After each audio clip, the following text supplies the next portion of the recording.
Apăsăm pe zonă, să compresăm zona și când luăm degetul de acolo sau pumnul sau mâna sau nu știu ce cotul, n-am nevoie și de astea ca instrumente, vine sângele și începe să circule în zonă. După asta, organul intră în funcție, adică îi dăm funcție la partea aia. Oamenii care le fac masaj, când le fac masaj plâng, dar nu mai ating.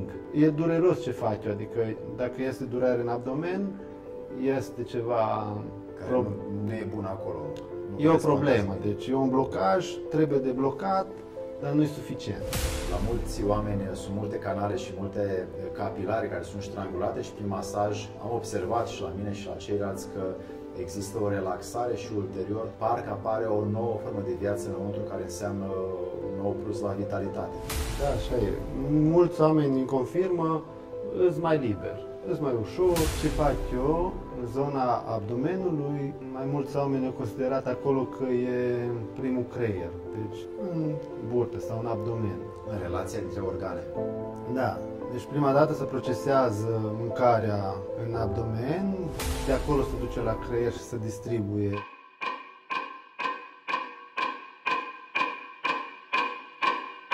Dragii noștri prieteni, bine v-am găsit la o emisiune pe care îmi doresc să o punem în suportul dumneavoastră pentru a reuși împreună cu Florin Barbu, care tocmai din Madeira ne vizitează, spre a reuși să cunoaștem această taină a vindecării, a deblocării organelor noastre vitale, pentru că prin ele viața se desfășoară. Fără un organ vital nu putem să trăim prea mult sau să trăim bine, mai putem să trăim fără un picior, fără o mână, fără o ureche, fără un ochi, dar fără un organ vital nu merge să ne desfășurăm întreaga noastră activitate într-un mod corespunzător divinității.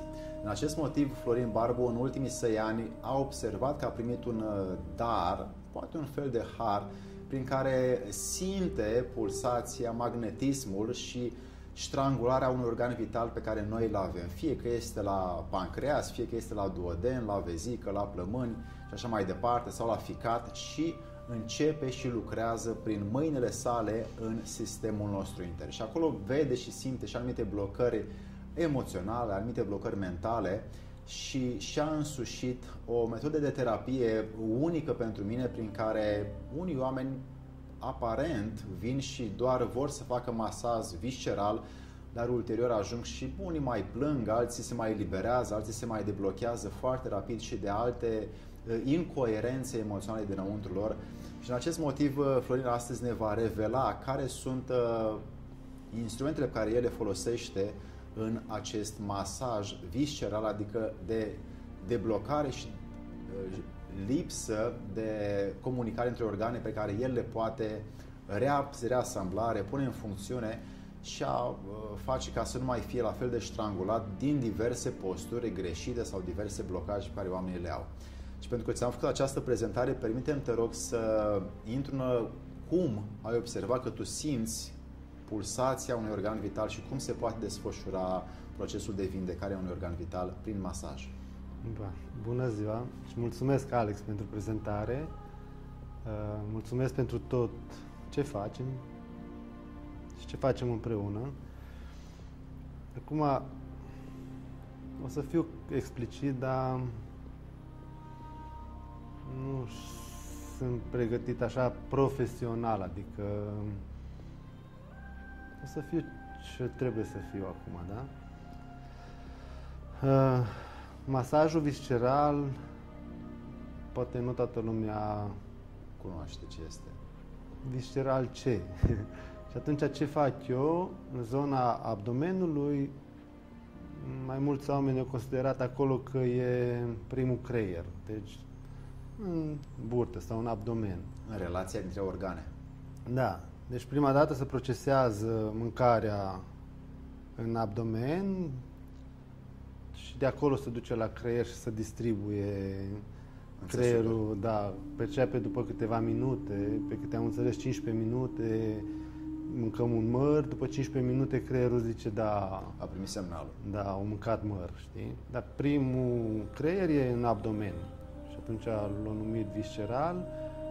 Și să mă duc un pic așa de la începutul, ce am depistat eu până acum, e că e foarte de mult timp masajul ăsta. A fost greu de văzut zona asta, cum adică se deblochează ce în abdomen, știi? Și chiar primii masări visceral sau abdominal, așa am constatat prin experiență, sunt copii în burtă la mămici, da? Deci copiii în burtică, ei dau din piciorușe, din ce dau ei acolo, să învârt, fac tot felul de mișcări și poate multe mămici au fost deja bolnave înainte de sarcină și după ce s-a născut copilul, nu mai am nimic, adică ce s-a întâmplat de fapt, o deblocat părțile astea care, nu neapărat organele deblocăm. Erau strangulate și comunicările între organe și venele, arterele, aorta. Sunt niște funcții ale organelor, să le zicem așa, da? Sunt niște funcții care se blochează. Și copilașul acolo dă din picioare, mâini, ce dă el pe acolo. Ficatul are peste 600 de funcții. El îndeplinește multe, e o uzină enormă. Da. Și dacă ce se blochează ca să nu funcționează e bila, știi? Deci partea asta cu fiarea, bila, ar trebui foarte mare atenție făcut să nu se scoată. Deci să nu se scoată bila, da. Deci trebuie să găsim o metodă să dăm funcție la bilă, nu să o scoatem. Adică să se facă la loc sucurile biliare pe care ea le determină, le furnizează. Da, să face... Ar trebui să o luăm un pic, nu știu cum să zic, metodic. Deci ca să știm exact ce face bila. Deci ce rol are bila, care e unul dintre cele mai importante. Pot să zic că e cel mai important organ din corpul nostru. Bila asta, multă lume poate să întreabă, dar mai o știe, să caute pe internet. De fapt, sucurile din ficat se depozitează în bila asta, în săculețul ăsta, și acolo se concentrează. Deci se face concentrat sucul din ficat și se scurge în intestinul subțire, unde se face marele chim acolo, marele... Și asta ajută la descompunerea hranei, da? Corect. Dacă cum ajung eu să văd, păi nu mă pun mâna pe abdomen și mă duc și caut zonele care ce doare în om, adică ce e strangulat în om, ce... Da. Și asta observ după modul în care el reacționează sau după cum? Nu, că le simt zonele în abdomen unde e blocat. Și după aia încet începem și prelucrăm zonele alea și le deblocăm. O să am ceva filmări sau putem face împreună. Deci abdomenul, burta, subcostal, trebuie să fie mole, nu trebuie să fie tare. Dacă e tare și e umflat, organele nu pot să miște, ele trebuie să miște. Avem diafragma, care e ca o pompă, adică când mergem pe drum, se face singur terapia noastră, nu ne trebuie atâtea lucruri, știi? Dar dacă e blocat, suntem de la atâta consum, băgăm și începem și ne umflăm. Și e umflat totul nostru, e atunci eu deblochez că burta trebuie să fie mole. Sunt și multe gaze care se acumulează și știu că, adică am văzut evidențe și am văzut multe fapte, din acest motiv facem interviul, am văzut multe fapte prin care oamenii care aveau o dilatare, poate neobișnuită a burților, după câteva masaje cu tine, efectiv au revenit la o burtă naturală și normală și gazele au dispărut sau materia cumva s-a mai dispersat. Ok. Da, gazele, ce am constatat eu, acum sunt oameni care fac studii în laboratoare, în ce știu eu ce, și ei pot să confirme mai mult. Deci ce am văzut eu, din ce cauză avem gaze și ne balonăm, sau cum se zice, e tot din cauza la bilă. Pentru că bila, lichidul ăsta biliar, bila, nu e destulă ca să descompună mâncarea în intestin, să o neutralizeze, să zic. Da. Adică sunt mai multe procese, sunt procese multe în corpul nostru, cum ajunge în descompunere mâncarea în corp. Dar cel puțin dacă bila nu e suficientă, care se zice că am un litru jumate pe zi, în 24 de ore trebuie să secrete ficatul. Dacă nu e suficientă de puternică să contamineze și să dizolve partea asta, rămâne hrană solidă în corp și se strică masa. Dacă lăsăm un măr pe masă sau un fruct sau carnea, începe să umfle, să intre în fermentație. Da. Deci sucurile care le avem în noi sunt câteva sucuri, pancreatice, saliva, sucul biliar și așa mai departe. Enzimele digestive stomacale. Da, ele toate stopează fermentarea, nu? Și dacă noi fermentăm, ne umflăm, ok? Și atunci ce fac? Dacă simt că duodenul e blocat și căile biliare sunt canalele biliare care sunt blocate și nu au pe unde să scurgă bila asta, atunci eu cu mâna simt și văd ce trebuie făcut. Și prin pulsație și apăsare și decompresare a mâinii, prin diverse mișcări, se reface vascularitatea zonei? Da, deci ce se întâmplă, apăsăm pe zonă, să compresăm zona și când luăm degetul de acolo sau pumnul sau mâna sau nu știu ce, cotul, n-am nevoie și de astea ca instrumente, vine sângele și începe să circule în zonă. Și după asta, iartă-mă, după asta organul intră în funcție, adică îi dăm funcție la partea aia. În totalitate nu știu dacă poate să-și primească funcția totală, adică avem mai ales cazurile care renale, știi, dacă avem deja dializă, acum îi dau funcție dacă ai lăsat până atunci. Până atunci se întâmplă să nu mai funcționeze deloc rinichele. Tu nu ai pus prea târziu, probabil. E târziu, pentru că nu punem seamă, știi, ce funcționează, cât funcționează. Noi băgăm în noi lucruri, emoții, că asta e... Acumulăm, de fapt. Da, cred eu că cauza cea principală și sunt emoțiile care înainte să blocheze un organ, e o cauză anume. Avem atâtea exemple care putem să dăm. Care vin dintr-o incoerență între gânduri și trăirile pe care le avem sau între faptul că nu ne manifestăm corespunzător vieții sau că mai mințim, că mai ne e frică, că avem iritări, supărări, frustrări? Sunt multe emoții.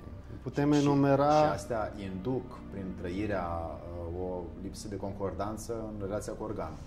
Da, nu acceptăm. Luăm un exemplu, toată lumea poate o fi avut un cățăluș acasă sau o pisică sau nu știu ce. Și ea dispare, ori pleacă de acasă, ori se întâmplă ceva mai... decedează sau așa și tu zici, nu știu ce se întâmplă cu mine, nu mai funcționez. Adică emoția aia... De regret? Depinde de ce atașament ai față de el, nu? Exact. Telefonul sau nu știu ce, am dat un exemplu, sunt atâtea. Creează tensiune în corp. Creează o emoție care nu poți să o digerezi, ok? Și te îmbolnăvești pentru că emoția se transmite și se blochează ceva în noi, dar nu știm ce se blochează. Deci, blocajul organelor e cauza emoțională, mă gândesc eu. Pentru că am văzut acolo, ai menționat tu la început, am văzut pe oamenii care le fac masaj, când le fac masaj plâng, dar nu mai ating. E dureros ce fac eu, adică dacă este durere în abdomen, este ceva... Care nu e bun acolo. E o problemă, deci e un blocaj, trebuie deblocat, dar nu e suficient.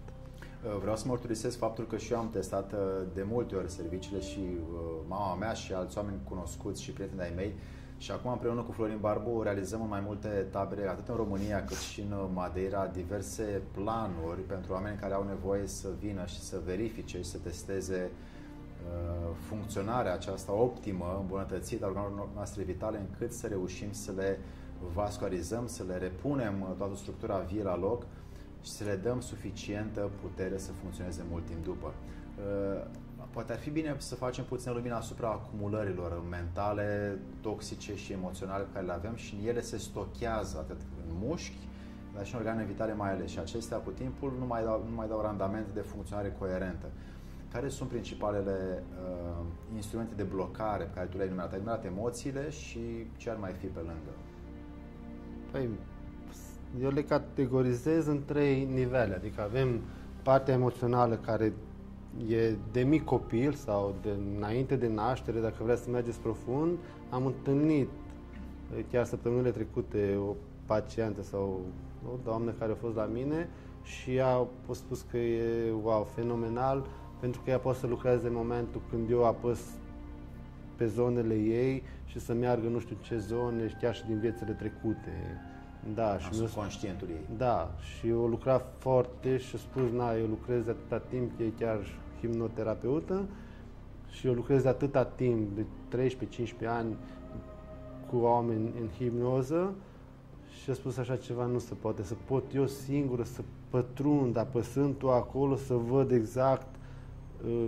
Îi venea așa, e vorba despre bunicul din partea lui mama. Îi apăreau mesaje în timp ce tu punctai niște elemente din organele vitale. Da, și nu a fost singura care întreb, dar ce doare, știi, când apăs, ce doare? Păi copilul ăla mic, nu știu ce, sau diferite, deci vin și astea la suprafață, am constatat, da, practicând asta, da? Deci ai prizat de emoții și ce altceva mai cauzează? Emoțiile care cum să zic, sunt profunde, de mic sunt acolo. Suprimate și nu sunt expuse, nu sunt scoase. Exact. Și nu știm de ce. Sunt blocat. Ne naștem, suntem veseli, suntem wow, burtulica, burta e super relaxată, puteți să puneți mâna pe burtă la copii să vedeți cât e de moale acolo, cât e. Și creștem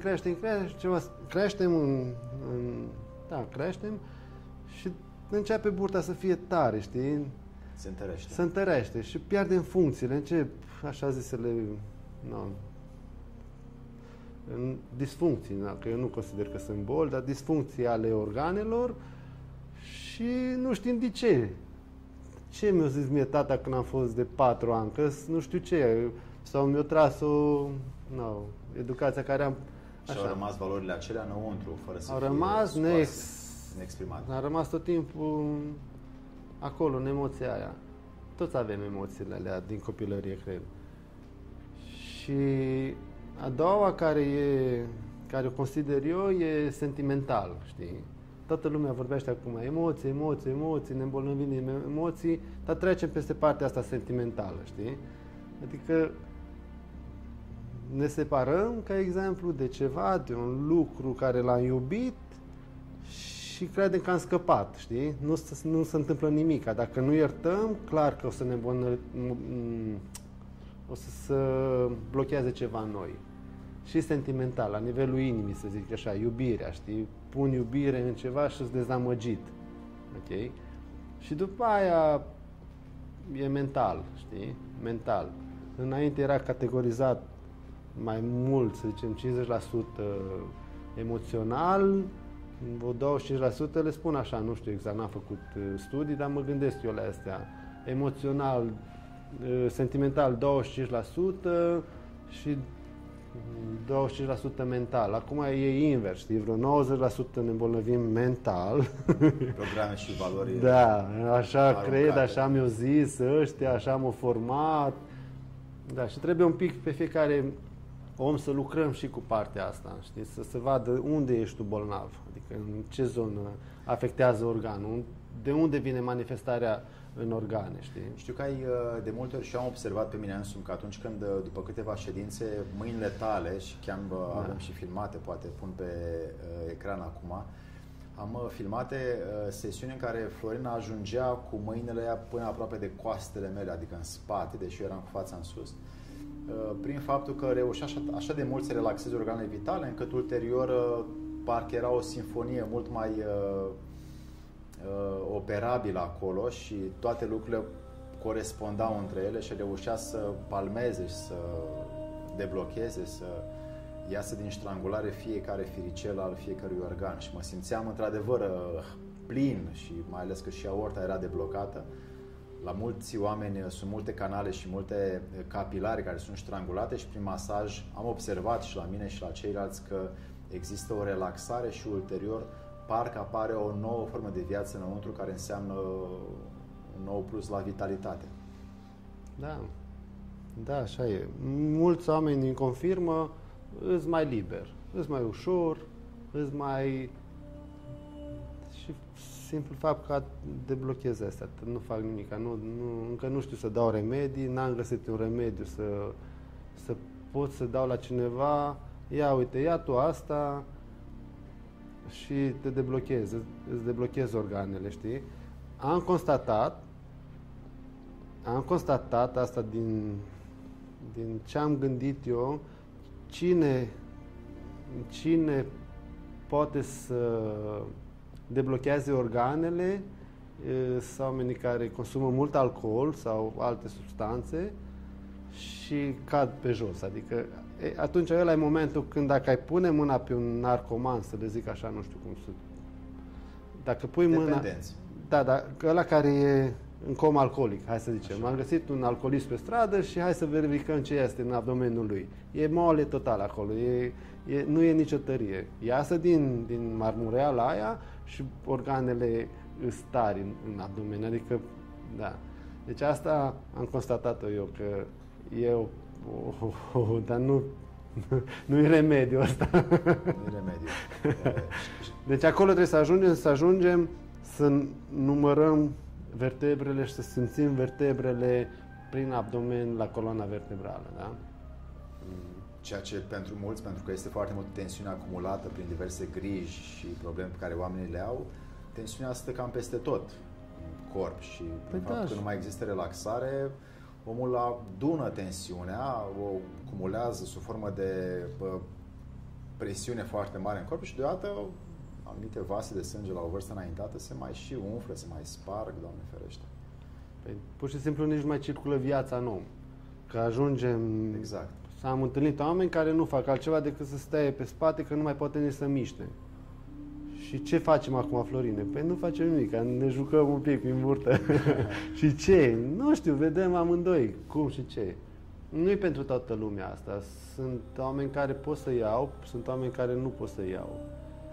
Da, și dacă nu face și altceva decât masajul ăsta a meu sau al tuturor practicanților, că nu sunt eu singurul care face asta, nu cred că rezolvă mare lucru omul ăla, că nu lucrează și altceva. Adică ne-ar trebui un pic de educație în alimentație.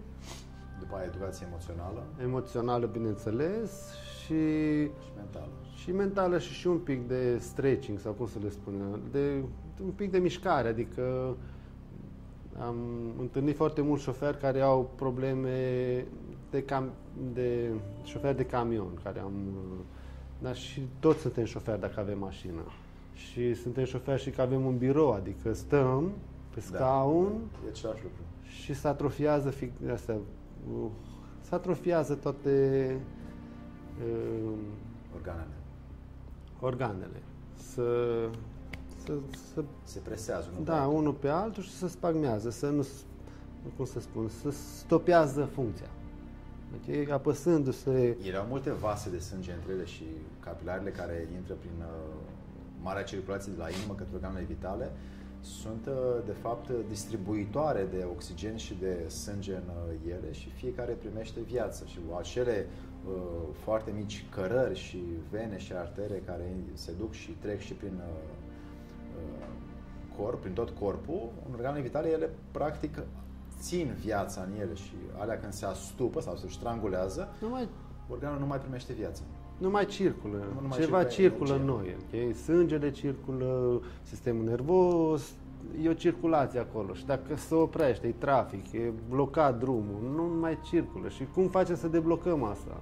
Numai prin masajul meu? Ok, eu o să dau masaj, o să fac asta. Și o faci în relație cu un stil de viață nutrițională pregătit? Adică le dai diverse soluții nutriționale pe care să le aibă în timpul masajului și după, ca să nu mai ajungă la, poate, să se umfle?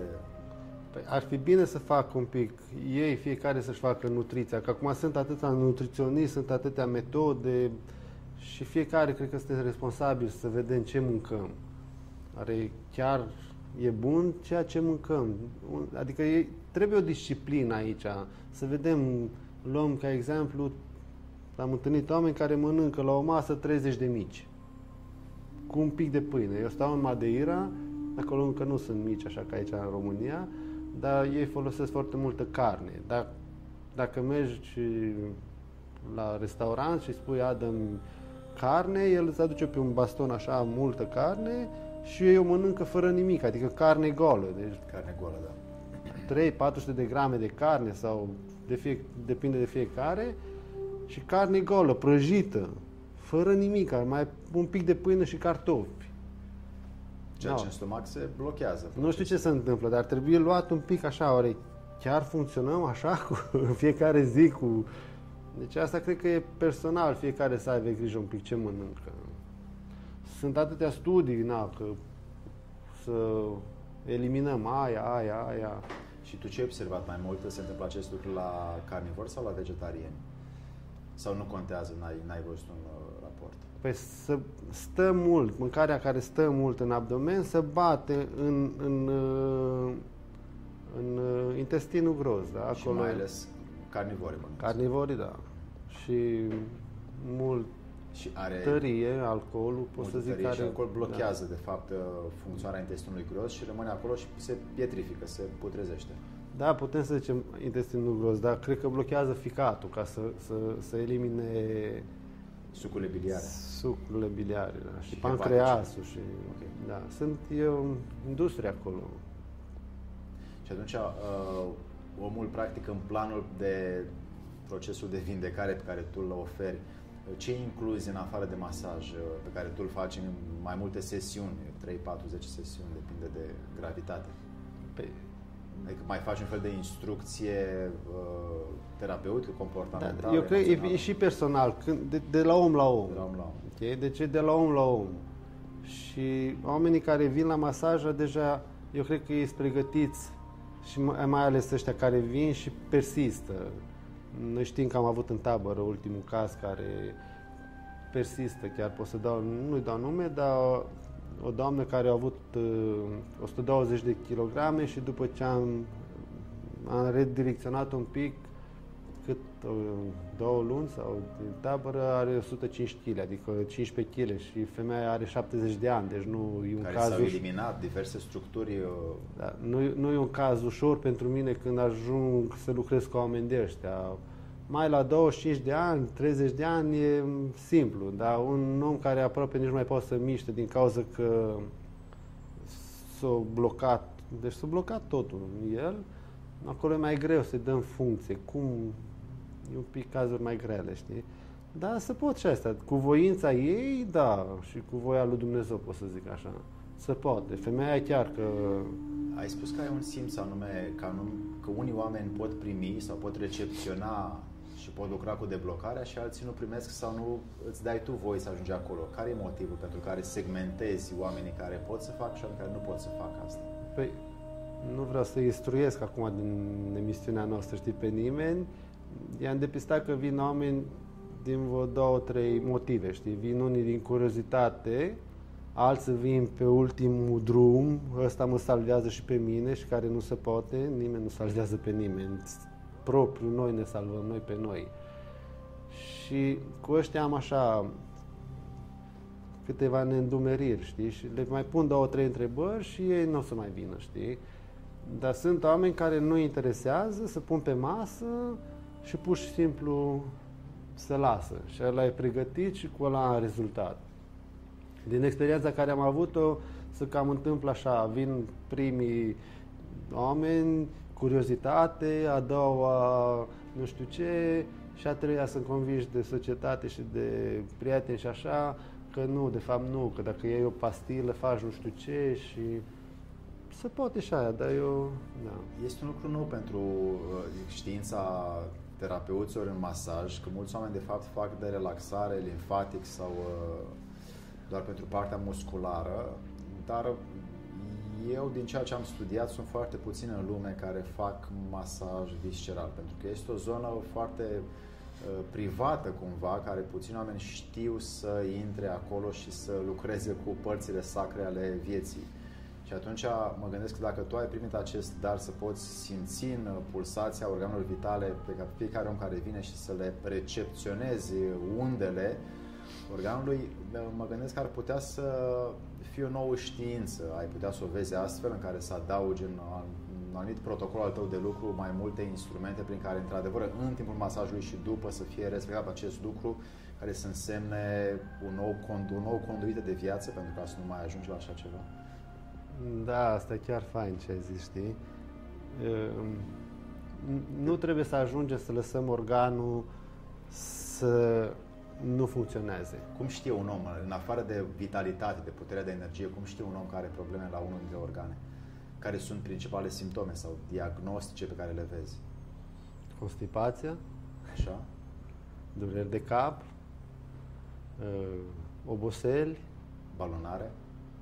da, balonare, pierderea vederii, refluxul, amorțeli de mâini, picioare, retenție de apă, rinichi, da, se vede imediat, adică, da, și el se poate observa, numai că e comod să nu să mai afli că mai ai ceva prin corp, da. Mi-ai mărturisit așa într-o discuție pe care am avut-o la un moment dat că ceva care pe mine m-a scurt-circuitat și mi-a prins foarte bine că mi-ai spus asta și vreau să mărturisesc și pentru oameni. Mi-ai spus că unii oameni care fac terapie, diferiți medici în diverse grade și diplome și autorizați, neautorizați, vor să ajute oameni, dar pe ei înșiși nu se ajută și au diverse probleme fizice și se vede de la vaslui că totuși nu sunt bine și totuși ei fac vindecare cu ceilalți. În ce măsură un astfel de om care într-adevăr vrea să ajute pe ceilalți nu se poate ajuta pe el însuși, nu are rezultate cu el însuși, dar vrea să-și contribuie existența pentru ceilalți? Cum putem să privim un astfel de om? Păi vrea să ajute, nu? Trebuie să mai vrei să ajuți pe nimeni. Vrei să ajuți, în momentul când pui cuvântul vreau să ajut, de fapt pe tine vrei să te ajuți. Și totuși se vede că acea metodă nu funcționează, adică omul rămâne în aceeași condiție dificilă, disfuncțională în anumite părți ale sale și nu este bine. Da, trebuie să te pui pe tine la punct, adică să faci tu pasul, știi, să nu mănânci tu, să nu bei tu, să consumi tu alimente bune sau să faci tu sport sau să cauți astea în tine. Să te pui tu la punct prima dată. Am avut chiar o terapeută la mine în casă în Madeira care mi-a spus, da, eu pe toți oamenii îi ajut, fac,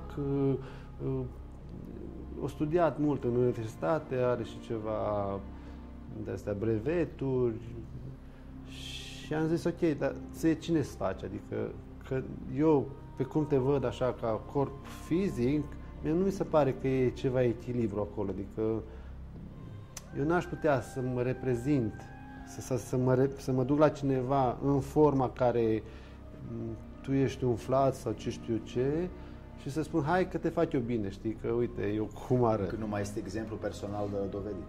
Da, eu pot să o dovedesc eu prin propria mea palpare în abdomen, că da, e eliberat abdomenul meu. Și atunci un om care vrea să țină cont și de asta, să mai urmeze pe cei care într-adevăr doresc să ajute, consilieri, medici, doctori, dar totuși nu și-au rezolvat problemele proprii, adică ar însemna că oamenii aceia, dacă nu și-au rezolvat pe ale lor, cum poate să rezolve pentru ceilalți? Ce să fac un astfel de om? Să mai urmeze acei oameni sau să-i caute pe cei care au rezultate cu ei înșiși? Păi, până ajung acolo, totuși e o alegere, știi? Poate și ăia sunt buni, adică toată lumea e bună la un moment dat, înțelegi? Și e un parcurs, știi? Să caute. Să caute în adevăr, să vadă prima dată care e, ce doare mine, că doare. Degeaba vine la mine și spune, uite, ficatul meu, mi-a zis doctorul, am ciroză, ce facem cu ciroza? Cum ai ajuns aici?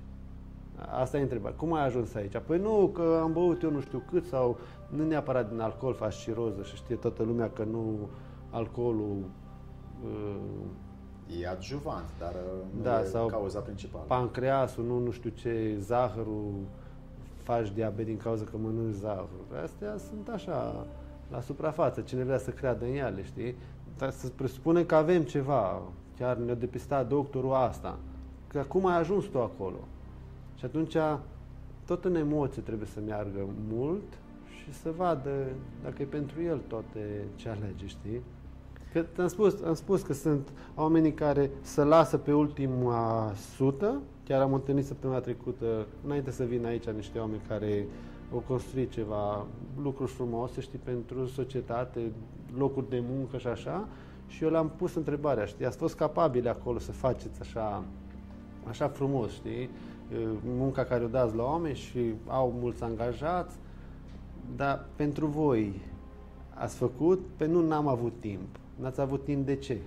Că ați avut timp, că uite ce se vede ce faceți. Și zice, da, e momentul nostru acum. Și oamenii au închis ochii, au stat pe masă, am lucrat cu ei și da, super. Deci a fost om pregătit. Și asta e, că ne lăsăm pe ultimul loc. Pe ultimul loc și mai pot, știi? Nu mă duc acum să-mi fac carea la măsea, știi? Mai pot. Când o să mă doară. Când ajung acolo, scaut eu doctorii, numai că... Da. Deci eu cred că trebuie un pic să fim precauți în toate, știi, ca să... E mult de vorbit despre asta. În concluzie, am putea să enumerăm câteva lucruri pe care tu le-ai recomanda oamenilor care vor să facă masaj visceral, ce ar putea să integreze în stilul lor de viață, nutrițional, mental, emoțional, încât să-și ajute condiția împreună cu masajul tău visceral, pentru că e bine să fie pregătiți dacă vin la tine, dacă vor să apelezi la serviciile tale, ce au de făcut, adică să-i prevenim că nu e un parcurs chiar așa ușor. Da, asta e un lucru foarte simplu, care trebuie să-l facem cu toții, știi? Și m-am gândit mult la asta. Cum pot simplu să dau mesajul ca omul să facă, știi? Ce să facă? Mai puțin din toate. Mai puțin din toate. Mai puțin să bea, mai puțin să mănânce, mai puțin să se destrăbăleze, mai puțin să mai stocheze emoțiile adunate. Mai puțin din toate. Frământarea care eu o am și am avut-o și o trăire interioară care e mult, trebuie să am multă mâncare, mult, gânduri multe, cărți multe, învățătură mult, să am mult, nu știu ce, mult fiecare ce consideră, dar și de fapt acolo cred că sunt multe cauze care ne îmbolnăvesc, știi? Dacă e mai puțin, ce se întâmplă? Că și când duci cu spatele ceva sau duci un sac și mai puțin, oricum îți ajunge, știi? Dar hai să pun mult, știi? Mult, să fac ce cu ele. Când... Nu știu dacă e un... E o tendință impulsivă, care de fapt e semi-instinctivă, că omul vrea să aibă siguranța că și mâine o să aibă. Da, e o frică gigantă, știi? E o frică gigantă. Era un om care l-am enumerat noi de multe ori, știi, Paracelsus, care el spunea acum 500 de ani că tot ce mai mult de ceea ce putem să purtăm în spate e numai îmbolnăvire, adică e necesar. Nu ai nevoie. Și de ce mai puțin din toate. Domnule Florin Barbu, vă mulțumesc foarte mult pentru ceea ce dăruiți prin harul dumneavoastră organelor oamenilor și după aia lor înșiși. Și aș dori să provoc pentru oameni care într-adevăr au curaj să se uite în ei înșiși, să vadă că viața poate să fie îmbunătățită plecând de la ceea ce este palpabil, de la ceea ce este fizic, de la ceea ce este practic în noi și puteți conlucra într-un mediu protocolar pe care domnul Florin Barbu o să vi-l prezinte și prin masaj visceral, dar cât și printr-o conduită nutrițională, emoțională și mentală, încât organele voastre sacre să funcționeze, cum am spus, până la 180 minim sau 280 de ani preferențial, că din ceea ce aflăm mai nouă, viața nu se oprește decât dacă noi ne gândim prin diverse acte inconștiente să o oprim.